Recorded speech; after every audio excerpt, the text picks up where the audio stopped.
I'm Tracy Sabol. Tonight on EWTN News Nightly, laid to rest. Amid the funeral for a fierce critic of Russia's president, the Biden administration reiterates its support for Ukraine. We're at the White House. 2024 election. In remarks on the campaign trail, Republican candidate Nikki Haley weighs in on in vitro fertilization. The ugliest danger. What Pope Francis is saying about gender ideology. And 9-month novena. Cardinal Raymond Burke tells us about his initiative to pray for the church and the country. These stories and more tonight. From EWTN, the Global Catholic Network, this is EWTN News Nightly. Thank you for being with us on the Feast of St. David of Wales. We begin with the growing concern over Moscow's political and military movements. As Russian troops gain ground in the war on Ukraine, the $60 billion aid package stuck in Congress becomes more and more of a focus. There is also discontent within Russia as thousands show up to pay their respects to one of Vladimir Putin's biggest critics, Alexei Navalny. We begin with our coverage with the president's meeting with the Italian prime minister and their mutual support for Ukraine. White House correspondent Owen Jensen reports. Owen? Tracy, good evening to you. For now, President Joe Biden unable to win passage of the supplemental foreign aid package that also includes billions of dollars for Israel and Taiwan. Now today, before the cameras, with Prime Minister Giorgia Meloni of Italy in the chair next to him, Biden said they need the security bill now to help keep Putin's onslaught from succeeding. Italy and the United States are strong allies and really close friends. President Joe Biden hosting Italian Premier Giorgia Meloni for a bilateral meeting in the Oval Office. It's their second meeting in 7 months. Their support for Ukraine on display. And we also have Ukraine's back. That's why I'm urging the House of Representatives to pass the legislation that allows us to, in a bipartisan way, continue to support Ukraine now. We intend first and foremost to reaffirm the rule-based international order, defending freedom and building peace for Ukraine. Across the globe, as Ukraine tries to fend off Russia's invasion, it faces a severe shortage of artillery shells, while Russia's gains have been small, slow, and costly. In the White House press briefing room, this latest assessment. Everyone's watching how the U.S. is going to move forward as it relates to the national security supplement. Are we going to continue to provide the assistance that we have for Ukraine as they are bravely fighting for their democracy? The world is watching. Russian President Vladimir Putin on Thursday delivered a blunt message to the West, warning that it risks provoking a global nuclear war if it expands its involvement in Ukraine. So definitely there are a number of signs, rhetorics, practical military science that Russia is not about to stop in Ukraine. Meanwhile, according to a new AP NORC poll, Americans have become fractured along party lines in their support for sending military aid to Ukraine. Democrats say current spending is too little. Republicans say too much. Now, earlier this week, Pope Francis remembering with sorrow the second anniversary of the war in Ukraine. The Pope said the war, quote, is not only devastating that region of Europe, but is unleashing a global wave of fear and hatred, end quote. And he prayed, asking the world to think of the huge amount of suffering and the wounded, innocent children. At the White House, Owen Jensen, EWTN News Nightly. Today, Russian President Vladimir Putin walked back his comments on nuclear war that stoked fears earlier this week. During a national security meeting, Putin said the West was spreading falsehoods about a Russian nuclear threat. This statement comes on the back of widespread reports that Putin threatened the use of nuclear weapons if the West continued to meddle in its war with Ukraine. And while Russian leaders met, the funeral service for opposition leader Alexei Navalny took place at the Church of the Icon of the Mother of God, Quench My Sorrows, as thousands of supporters lined the street. We're joined now by Doug Klain, non-resident fellow at the Atlantic Council's Eurasia Center. Doug, good to be with you again. A lot to discuss, but let's first begin with the funeral of Alexei Navalny, where, as mentioned, thousands of mourners paid their respects. However, apparently the Kremlin was silent and said it had nothing to say to Navalny's family regarding his death. I want to get your thoughts. And what do you think this signals that such a massive crowd gathered as Navalny was laid to rest? Thanks for having me. Today at Alexei Navalny's funeral in Moscow, we saw thousands of Russians take to the streets. They chanted "No to war." They chanted "Down with Putin," and they remembered Alexei Navalny. This was perhaps the largest demonstration against the war since the early days of the full-scale invasion. This is also the kind of public recognition of Alexei Navalny, Putin's fiercest critic and challenger inside Russia. It's the kind of symbol of defiance that the Kremlin wanted to avoid. They did not want there to be a public spectacle of people showing their support for Navalny and implicitly and explicitly their defiance of Putin. But that's exactly what we saw today. Doug, should the Kremlin be concerned about this? Well, I think that this is, again, an important sign that, there are people in Russia that stand against Putin's war on Ukraine. There are people that stand against Putinism. Undoubtedly, the people that turned out today are those that chose to brave the risk of arrest, detention, and beatings by security forces. And undoubtedly, there are more who stayed home, intimidated by the Kremlin's threats of this. It's an important sign, I think, as well, that the Russian opposition does continue. It does not die with Alexei Navalny. His wife, Yulia, has vowed to take up the mantle and continue resistance to Putinism. The Kremlin may well have turned Navalny into a martyr, somebody who will stand as a symbol of resistance against Putin for years to come. Doug, I wanted to talk about those comments that Putin made about nuclear weapons and war. Is this something that we should be concerned with? Should we take this seriously, even though Putin walked back the comments? I don't think this is something that should be a serious cause for concern. Putin and Russian officials writ large know very well that nuclear sable rattling, nuclear threats, they're things that are designed to cow Ukraine's friends from standing with the Ukrainian people. To the Russian point of view, it works. The threat of nuclear war has quite effectively deterred many Western leaders from giving full-throated support for Ukraine, for fear of escalation. Putin continues to draw red lines, saying, if you cross this line, I will do this. And each time those red lines have been crossed, Putin hasn't been able to back up his threats. He threatened that if Ukraine struck in Crimea, he would escalate somehow. Ukraine struck in Crimea, that didn't happen. He claimed that, after annexing more Ukrainian territory illegally, he would escalate again if the Ukrainians tried to take back that territory. They successfully liberated more of that territory, and Putin couldn't back up his threats. So time and time again, Putin has showed that these threats, more often than not, are bluster, designed to scare the West into, being too afraid to stand with the Ukrainian people. But thankfully, we have challenged that time and again. Well, Doug, thank you for coming on and weighing in. Always appreciate your insights. Thank you.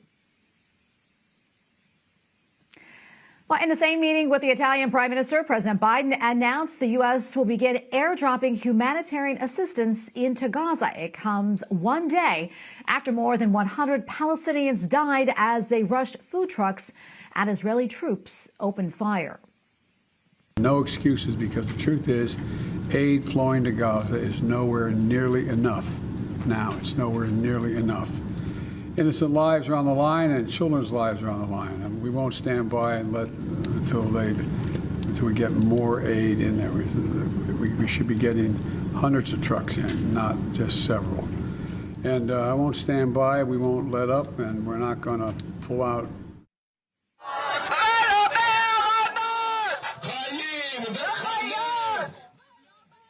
Our relatives of Hamas-captured hostages protested outside of the U.S. Embassy in Tel Aviv. They are calling for the release of their loved ones. The U.S., Egypt, and Qatar have been working on a deal to pause fighting and to release hostages. Back here in the United States, a judge in Georgia has begun hearing arguments in the case of Fulton County District Attorney Fani Willis. The results could impact the Georgia election interference case against former President Donald Trump. The trial centers around Willis's relationship with Special Prosecutor Nathan Wade, who was appointed to spearhead the Trump case. An attorney for a Trump co-defendant asserts that if this kind of behavior is allowed to go on, public confidence in the system will fall apart. This follows several days of hearings featuring testimony about the nature and timeline of Wade's relationship with Willis. In the former president's classified documents prosecution, the federal judge overseeing the case heard arguments today about a potential trial date. The trial is currently set for May 20th. However, multiple dates have already been postponed. The judge did not immediately rule, but commented that a lot of work remains to be done prior to the start of the trial. As former President Donald Trump navigates the cases against him and speeds toward the Republican nomination, he is facing some pushback for comments on abortion. During an interview on Fox News, the former president said that he has not made up his mind on how to approach an abortion ban. He told Sean Hannity that he has heard people say 15 weeks, but that he hasn't committed to any number. The comments stand in contrast to what Trump had to say at the Faith and Freedom Coalition last summer. But I'm proud to be the most pro-life president in American history. Former President Trump also recently commented on IVF following Alabama's ruling granting personhood to frozen embryos. He has stated that he supports in vitro fertilization, and he has called on lawmakers to preserve, that is, access to the procedure. In light of the Alabama Supreme Court's latest ruling on embryos, presidential candidate Nikki Haley is also sharing thoughts on in vitro fertilization. And when I told you that I had trouble having both of my children, we were blessed, were due to fertility treatments.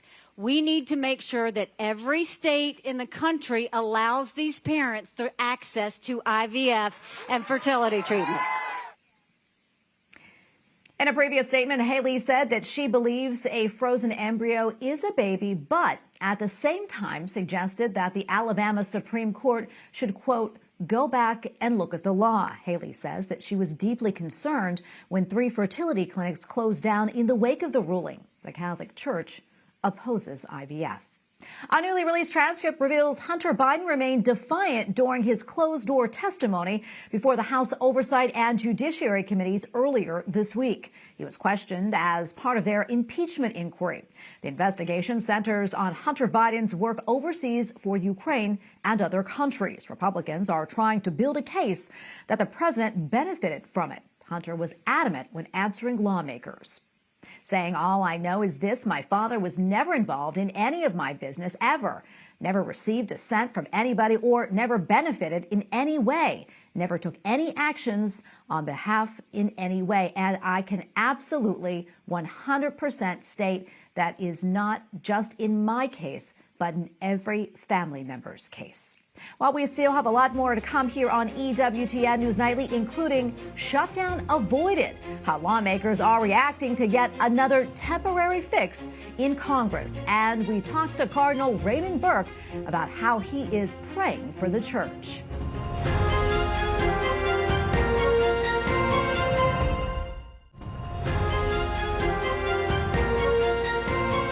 The 2 largest pharmacy chains in the United States are set to begin selling abortion medicine. Later this month, CVS and Walgreens will begin selling mifepristone. Walgreens says the pills initially will be available in several locations, including in California and New York. Meantime, CVS says that it will begin selling mifepristone in the coming weeks. The USCCB has voiced grave concerns about abortion pills. Well, Congress is breathing a sigh of relief as a government shutdown is averted again. Lawmakers left Washington after passing a bill keeping the government operating until at least next Friday. It is the 4th time that they have done this since last October. But many are frustrated that Congress continues to rely on temporary fixes while a budget deal remains elusive.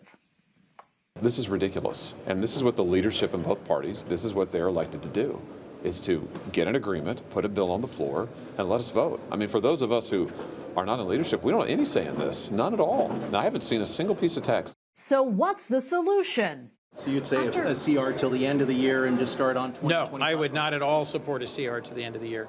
I would support a short-term CR simply to finish the mechanics of working out a bipartisan bicameral agreement.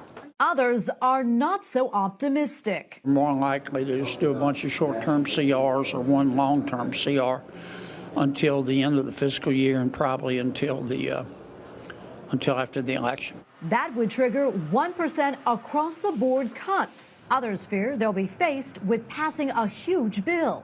Joe Biden and Chuck Schumer are going to use the threat of a government shutdown to leverage their omnibus. Their goal has always been to bring all the funding together where they get to write the bill. I am very concerned about an omnibus bill, and this is a bad way to do business. The Senate Appropriations Committee passed all 12 appropriations bills out individually nearly 7 months ago, and yet Chuck Schumer has not brought those bills forward.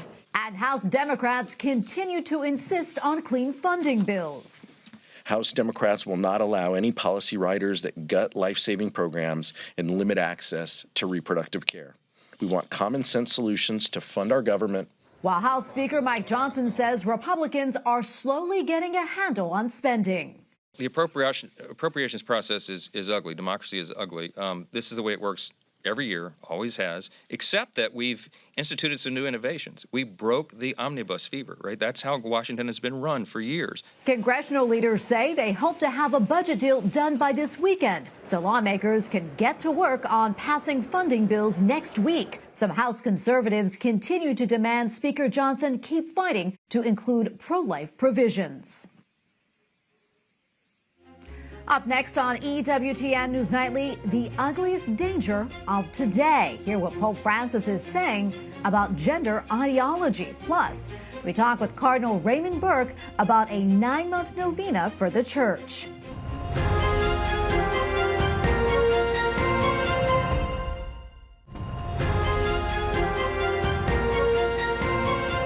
Pope Francis says that gender ideology is the ugliest danger today.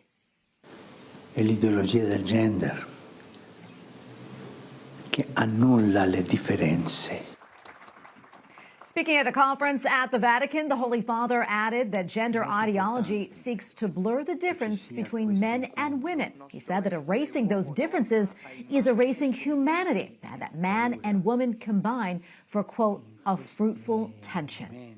All right, now our world is besieged by so many problems: war, disease, hunger, loneliness. Those are only a few examples. And one cardinal is launching a 9-month novena to pray for the Church amid forces of sin. Now more than ever, we must fly to the protection of Our Lady for her intercession. I am therefore calling on Catholics all over the world, especially those in the Americas, to join me in returning to the loving embrace of Our Lady. Cardinal Raymond Burke founded the Shrine of Our Lady of Guadalupe in Wisconsin, and now he is inviting Catholics to become prayer warriors by seeking Mary's intercession. The initiative starts March 12th and ends on the Feast of Our Lady of Guadalupe on December 12th. We recently spoke with Cardinal Burke. For more on this novena, we turn to Cardinal Raymond Burke. Thank you so much, Your Eminence, for being with us today. We appreciate it. So tell us, what inspired you to launch the 9-month novena, and why do it now? Well, the situation in the world and in the Church has become so desperate. There's so much turning away from God. These wars, terrible wars in the Holy Land and Ukraine, and the ever-increasing practices against human life, against the family, the integrity of marriage, and against religious freedom. I hear it from many people who are so discouraged by what's going on in the world and in the Church, and they despair, thinking that there isn't anything that they can do. And I myself suffer these temptations to discouragement when I see what's happening, and the many situations in the world, and sadly also in the church, which represent a rebellion against God and against the good order that He has placed in His creation, especially in the human heart. And so I thought of Our Lady of Guadalupe, because in 1531 there was a similar desperate situation. There was in Mexico City, present-day Mexico City, where she appeared, horrible practice of human sacrifice, thousands and thousands of lives taken in a very violent way, corruption of religion, thinking that God wanted human blood. And then also, and at the same time, there was a bloody conflict between the Spanish explorers and settlers and the Native Americans. And of course, in the world itself, there were wars. There was the Protestant revolt was in full force. One bishop at the time said, "Unless God Himself intervenes, all will be lost." Your Eminence, how can we, the faithful, how can we participate with you in this novena? Well, there is a website that you can consult, novena.cardinalburke.com. And if you go on that website, it will tell you there how you can take part in the novena. There's an official prayer, which I'm asking everyone who takes part to pray each day. And then I'll be giving instructions by way of the website, so that you can, by going on the website each month, there'll be new instructions and helps and encouragement to all of us, so that our homes become holier places, become places in which our Lord is ever more welcome and present, and in this way we become agents to address the critical situation. I also know, Your Eminence, that you'll be headlining the Christendom Graduate School Symposium that's taking place in April. Can you give us a preview, maybe, of your keynote address? Yes, the symposium is, in a wonderful way, is devoted to the Most Holy Trinity. And I'll be giving a catechetical instruction, fundamentally a catechesis on the Holy Trinity, and relating the Holy Trinity to the Holy Family of Jesus, Mary, and Joseph. For me, I'm especially happy about going to Christendom, because I have not yet seen the new chapel, which everyone tells me is so beautiful and such a worthy house of God. So I look very much forward to visiting the college again, and then to offering the Holy Mass in the chapel, which was just dedicated this past year. Oh, Your Eminence, thank you so much for taking the time to speak with us today about all this. We appreciate it. God bless you. Oh, you're welcome. Thank you. Well, the Vatican is offering an opportunity to go back in time. Tomorrow is the Day of the Catacombs, an event that allows people to see how the first Christian community of Rome shaped our faith of today. EWTN Vatican Bureau Chief Andreas Tannhauser has more. Below the streets of present-day Rome, there lies a pathway to the past. 50 cemeteries, 100 miles of galleries, and an extensive network of ancient tunnels. These are the Roman catacombs, which preserve the living memory of the first Christians. Tomorrow, 7 Roman catacombs will open their doors to the public. The theme of this special initiative is From Remembrance to Prayer. It's part of the preparatory journey to the 2025 Jubilee. Catacombs are underground burial places consisting of a series of tunnels, chambers, and galleries dating back to the late 2nd and early 3rd centuries AD.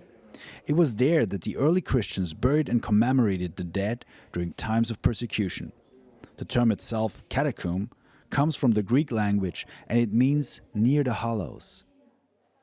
Yet, despite its religious significance, the interest in the catacombs has waned in recent decades. For this reason, Monsignor Pasquale Iacobone, president of the Pontifical Commission for Sacred Archaeology, has proposed a new initiative to reawaken the curiosity of pilgrims. Unfortunately, the catacombs have almost been completely forgotten on Rome's tourist and pilgrim circuits. That is why I came up with a day during which, like for other occasions, the monuments are open for free and made available to the entire public. I must say that the first time was a great success. We had enormous lines of people who calmly waited for their turn to visit the catacombs, especially Romans who had never visited them before. Visiting the Christian catacombs offers an opportunity to encounter the memories and testimonies of Rome's first Christian community, a journey through history in which it is possible to discover numerous symbols of profound theological value. We are speaking of symbols connected to the testimonies of courageous, strong lives, full of values and meaning. And so reproposing these symbols means helping the young people of today, who have Twitter, Instagram, and Facebook, to rediscover the content, the message of these symbols. Walking through the catacombs also gives the faithful access to an extraordinary chapter of the history of mankind, and as Christians, they can revive the communicative dimension that once nourished the faith in the eternal city. In Rome, Andreas Townhauser and Matteo Ciaffi, EWTN News Nightly. From the Roman catacombs of the 2nd century to New York in the 19th century and the true story of St. Francis Xavier Cabrini. Our most powerful weapon is not money, but the limitless trust in the heart of Jesus. Cabrini, the movie, will be released on March 8th. It focuses on how Francis Xavier Cabrini became the patron saint of immigrants. Tonight, the actress who brings the story to life on the big screen talks to EWTN News in Depth. But it's actually, a meaningful story, and it has historical true facts in it. It makes it even more powerful and more important because it's true events. And I just believe that Cabrini's legacy should just be very proud, because finally a story about her is out in the world and people can talk about her. And you can see that interview right here on EWTN at 8 p.m. tonight. And we thank you for watching tonight. Remember, you can follow us on social media, Facebook, X, and Instagram at EWTN News Nightly. I'm Tracy Sabol. Good night and God bless.